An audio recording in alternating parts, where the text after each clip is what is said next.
मैंने कई जगह पर एग्जॉर्सिज्म किए हैं, गांव, शहर, लेकिन कई बार ऐसा होता है कि कोई कोई जगह इतनी ज्यादा हॉन्टेड हो जाती है या फिर इतनी ज्यादा श्रापित हो जाती है कि उसको एग्जॉर्सिज्म कर पाना ये एक आम इंसान के बस की बात नहीं होती है।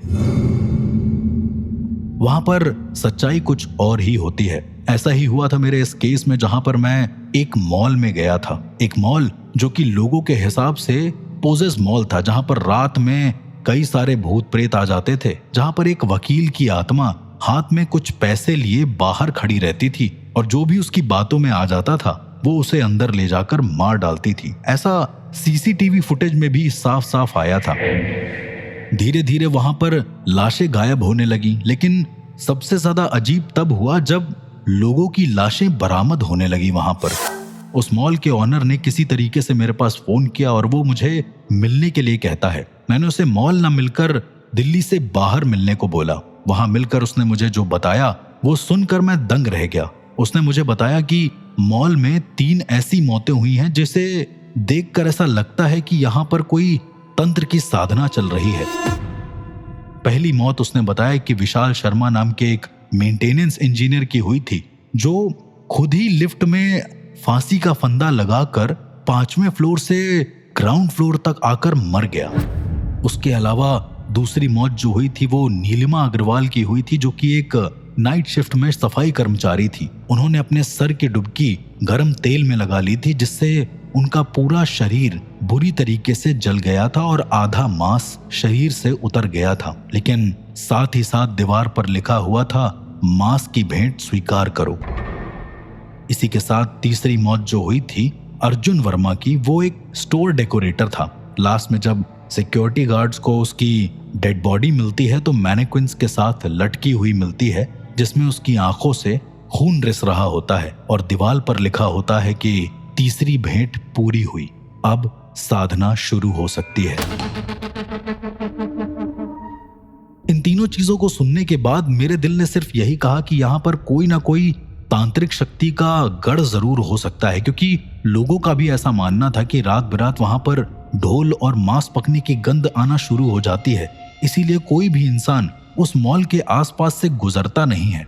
मैंने उस मॉल के ऑनर को बोला कि अब मुझे शायद उस मॉल के अंदर जाना होगा, पर उसके लिए मुझे 2-3 चीजें चाहिए। मैंने एक दिन का कड़ा अनुष्ठान किया, निर्वाण अनुष्ठान, जिसमें उस मॉल के ऑनर को उसी के घर में बैठाल कर उसके घर के ग्रह देवता को इतना मजबूत कर दिया कि उसे किसी भी तरीके की दिक्कत ना हो। इसके बाद मैंने उस इंसान को यही बोला कि वो कुछ भी हो जाए अपने घर से बाहर ना निकले, क्योंकि कहा जाता है कि कभी कभी जब आप किसी जमीन को लेते हैं या फिर किसी भी जमीन के उत्तराधिकारी बनते हैं तो उस जमीन के कुल देवता और उस जमीन से जुड़ी हुई जितनी भी नेगेटिव या पॉजिटिव ऊर्जाएं होती हैं वो सब के सब आपके पास आ जाती हैं।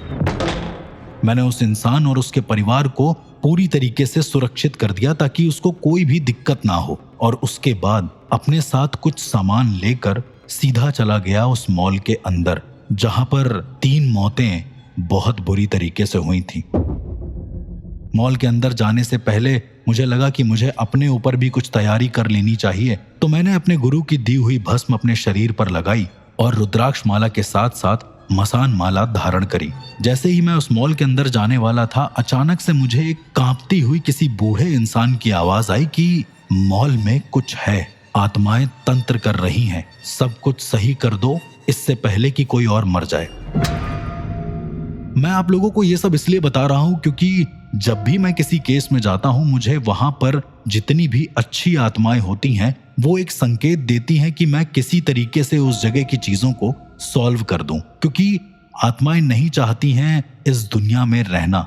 उन्हें इतनी तकलीफ होती है कि वो अपनी तकलीफ किसी से बांट नहीं पाती। जो भी उनकी आवाज सुन लेता है वो उन्हें हर तरह से बताने की या चेताने की कोशिश करती हैं।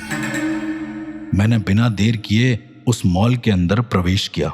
मॉल के अंदर प्रवेश करने से पहले मैंने अपने माथे पर एक त्रिवेणी रेखा खींची, तंत्र का एक ऐसा सुरक्षा मंत्र जो मेरे गुरु ने मुझे दिया था। अंदर जाने पर कई सारी चीजें थी जो मेरे दिमाग में थी, पर मैंने शुरुआत करी उस फूड कोर्ट के पास से जहां पर नीलिमा अग्रवाल की मौत हुई थी, जहां पर दीवार पर लिखा हुआ था कि मेरी भेंट स्वीकार करो। जब मैं उस दीवार के पास पहुंचा तो वो दीवार मुझे और ज्यादा गर्म लगने लगी। ऐसा लगने लगा जैसे अभी अभी किसी ने यहाँ पर कुछ खाना पकाया हो। मैं जितनी देर में ये सब चीजें सोचता, मैं क्या देखता हूँ कि साइड में कुछ छिपकली हैं जो मरी हुई हैं, जो तड़प रही हैं, ऐसे जैसे उन पर किसी ने कोई जहरीली गैस छोड़ दी हो।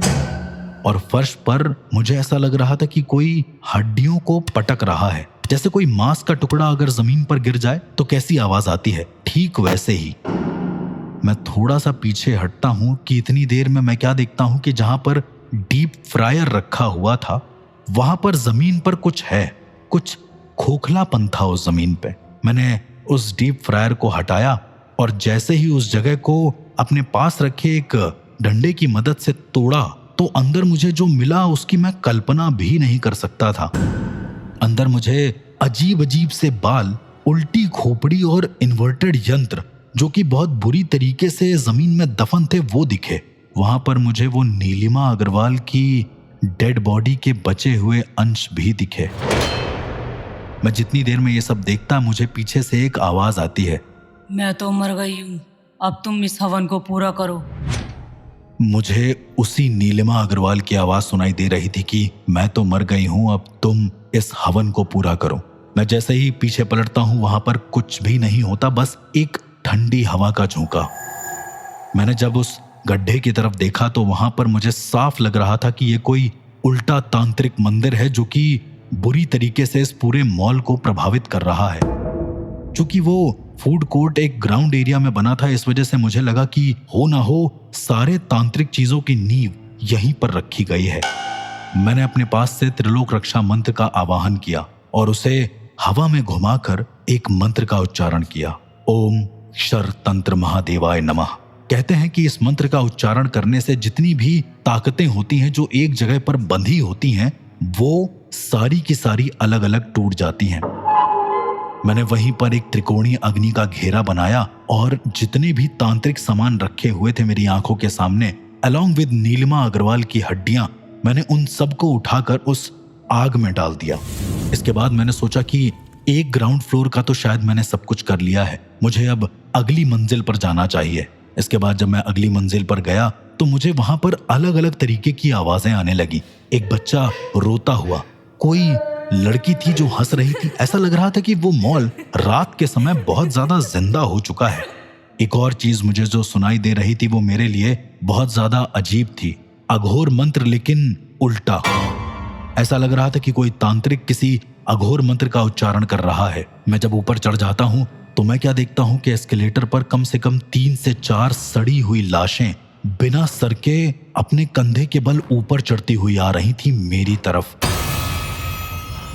उनके पूरे शरीर में कील गड़ी हुई थी और ऐसे लग रहा था जैसे वो कोई किसी तांत्रिक प्रोसीजर का बहुत भयानक हिस्सा रही हों। उनके पूरे शरीर को देखकर यूं महसूस हो रहा था कि वो अब मुझे किसी तरीके से मार देंगी, भले उन्हें कुछ दिख रहा हो या ना दिख रहा हो। मैंने अपने पास से भस्म निकाली और उस एस्केलेटर के पास एक रेखा बनाई। उसे बोलते हैं नवचक्र तंत्र पटिका, जो भैरव जी का तंत्र कवच होता है। उस पर मैंने लिखा ओम अपराजिताय काल भैरवाय नमः, ताकि इस रेखा को कोई भी आत्मा पार ना कर सके। सारे लोग वहीं पर आकर रुक गए। मुझे लग रहा था कि मैं जिंदा मर जाऊंगा अगर मैंने यहाँ पर किसी तरीके के मंत्रों का उच्चारण नहीं किया तो। इसके बाद बारी थी एक और जगह को तलाशने की जहां पर बहुत कुछ भयानक हो रहा था। एक और बेसमेंट जो शायद मेरी नजर से अलग था। मैं तुरंत लिफ्ट के सहारे बेसमेंट में जाता हूं, लेकिन जैसे ही मैं लिफ्ट के अंदर जाता हूं मेरे कान में कोई बोलता है कि मैं मर जाऊं। उस वक्त मुझे लगता है कि मैं अपने ही रुद्राक्ष से अपना गला दबा दूं, लेकिन मैंने किसी तरीके से अपने आप को कंट्रोल कर रखा था। गेट खुलते ही जैसे ही मैं बेसमेंट में पहुंचता हूं वहां पर मैं क्या देखता हूं कि वहां पर 3 काले साए एक घेरे के अंदर खड़े हैं।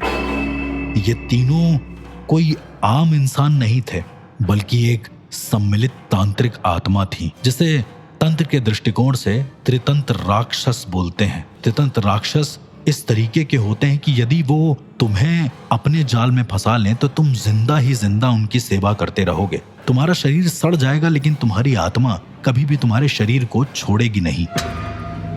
उन तितंत राक्षस ने मेरी तरफ देखा और कहा कि तुम अंतिम बलि हो, तुम आओगे तो हमारी साधना आरंभ हो जाएगी। मैं बहुत ज्यादा डर चुका था, लेकिन उसी वक्त कुछ ऐसा हुआ जो मेरी सोच और समझ के परे था। किसी ने मेरे रुद्राक्ष को पीछे से पकड़ा और मेरे ही गले को दबाने लगा। मेरी सांस उस समय पूरी तरीके से रुक चुकी थी। मुझे ऐसा लग रहा था कि अगर कोई आत्मा है तो वो मेरे रुद्राक्ष को पकड़ कैसे सकती है। मैंने जैसे ही उस इंसान की तरफ देखा, वो एक आदमी था। वो कोई और नहीं बल्कि उस मॉल का ओनर था जो ये सारा का सारा काम कर रहा था। उसने मुझे बुरी तरीके से पकड़ रखा था, यानी कि एक जिंदा इंसान जो कि चाहता था कि मैं मर जाऊं। मैंने जैसे भी करके उससे वो फंदा छुड़वाया और जब मैं उस ओनर की तरफ देखता हूं तो मुझे क्या दिखता है कि उसकी आंखें पूरी तरीके से काली हैं, यानी वो किसी के वश में था। आप सबको याद होगा कि मैंने एक छोटा सा प्रोसीजर उसे उसके घर में करवाया था। मैंने उसी का रक्त लेकर अपने पास एकत्रित कर लिया था। कहा जाता है कि यदि इंसान पोजेस हो और उसे उसका ही रक्त दिखा दो तो उसकी चेतना ये समझ जाती है कि वो इंसान अपनी दुनिया में है, वो इंसान कोई आत्मा नहीं। मैंने यही काम किया। मैंने उस मॉल के ओनर का रक्त उसी के ऊपर फेंक कर उसे ये चिता दिया कि वो अब इस दुनिया में है। मैंने अपनी आंखें बंद करी और बोला कि हे शिव, जो भी हो, मेरे माध्यम से इन सारी अपवित्र शक्तियों का अंत कर दो। मेरे दिमाग में कुछ एक आवाज आई, शायद मेरी गुरुवाणी थी। मेरे गुरु कह रहे थे कि अपनी मसान माला उतार कर जहां पर वो तीनों राक्षस खड़े हैं उधर फेंक दो। मैंने बिना कुछ सोचे गुरु वचनों का पालन किया और अपने गले से उस मसान माला को उतार कर उन लोगों की तरफ फेंक दिया। वहां पर फेंकते ही चीजें इतनी बुरी होने लगी कि बहुत जोर जोर से आवाजें आने लगी। ऐसा लगने लगा कि अब सब कुछ खत्म हो जाएगा। मॉल का ओनर मेरा पैर पकड़कर सिर्फ बैठा हुआ था और वहां पर जो भी दृश्य मुझे दिख रहा था वो बहुत भयानक था। 3 आत्माएं जिनके पूरे शरीर से सिर्फ खून रिसता हुआ जमीन पर गिरने लगा और वो आत्माएं धीरे धीरे पूरी तरीके से खत्म हो गईं। सुबह जब मैं और मॉल का ओनर उस मॉल से बाहर निकले तो वहां पर कई सारे पत्रकार खड़े थे। मैंने किसी भी टेलीकास्ट को करने से मना कर दिया और बोला कि कुछ भी हो जाए, ये मॉल आत्माओं का पिंजड़ा है। मैंने इसके ताले को तो तोड़ दिया है, लेकिन अगर कोई फिर से यहाँ पर उल जुलूल हरकतें या किसी तरीके की तंत्र साधनाएं करेगा तो वो फिर कभी जिंदा लौट नहीं पाएगा, इतना याद रखना। मॉल अभी भी वहीं पर खड़ा था, लेकिन एक बात शायद आप लोगों को सता रही होगी कि आखिरकार उस मॉल में हुआ क्या। आखिरकार वो मॉल कैसे बना तंत्र का गढ़। मैं बताता हूं। मैं जब उस मॉल से निकला तो मैंने वहां पर अपने गुरु की दी हुई पवित्र राख को उड़ाया। उसको उड़ाने से मुझे पता चला कि बहुत समय पहले वहां जहां पर मॉल था वहां पर एक जंगल हुआ करता था। उसके भीतर एक गुप्त तांत्रिक आश्रम जिसे काल शक्ति पीठ कहा जाता था। ये कोई साधारण आश्रम नहीं था। यहाँ पर तंत्र के काले और बहुत ही निपुण प्रयोग होते थे। इस पीठ का संचालन करता था एक बहुत ही ज्यादा महत्वपूर्ण तांत्रिक जिसका नाम था आचार्य चंद्रनाथ, जो मृत साधना और मानव बलि के माध्यम से अमृत को प्राप्त करना चाहता था। उसने 9 रातों तक नरबलि दी अपने सारे सहयोगियों की, जिन्हें वो किसी तरीके से बहका देता था। लेकिन 10वीं रात उसकी साधना पूरी होने से पहले गांव के लोगों ने मिलकर उसके आश्रम को जला दिया। चंद्रनाथ और उसके शिष्य वहीं जलकर मर गए, लेकिन मरते समय उसने श्राप दिया, जिस भूमि ने मेरी साधना तोड़ी वहां फिर से मेरा यज्ञ होगा और तब बलि स्वयं चलकर आएगी। वर्षों बाद वो जमीन एक मॉल के रूप में इस ऑनर को बिक गई तो बिना सत्य जाने वहां निर्माण शुरू हो गया। नींव खुदाई के समय पुराने तंत्र यंत्र, राख और कुछ जली हड्डियां मिली जिन्हें प्रोजेक्ट टीम ने नष्ट कर दिया अंधविश्वास समझकर। लेकिन वो राख शुद्ध नहीं थी, उसी से आत्माएं जागी थी। मॉल की दीवारों के भीतर ये अधूरी साधना फिर से शुरू हो गई थी जिसे मैंने किसी तरीके से रोक दिया था। मैं आज भी इसी डर में हूं कि कहीं उस मॉल में फिर से ये सब हरकतें होना शुरू ना हो जाएं। किसी एक की गलती या किसी भी एक इंसान का खून उस मॉल में फिर से तंत्र शक्ति को जगा सकता है। इसलिए मैंने स्ट्रिक्ट यह आदेश दिया था कि वहां पर गलती से भी किसी का खून नहीं गिरना चाहिए, उसकी जमीन दूषित नहीं होनी चाहिए।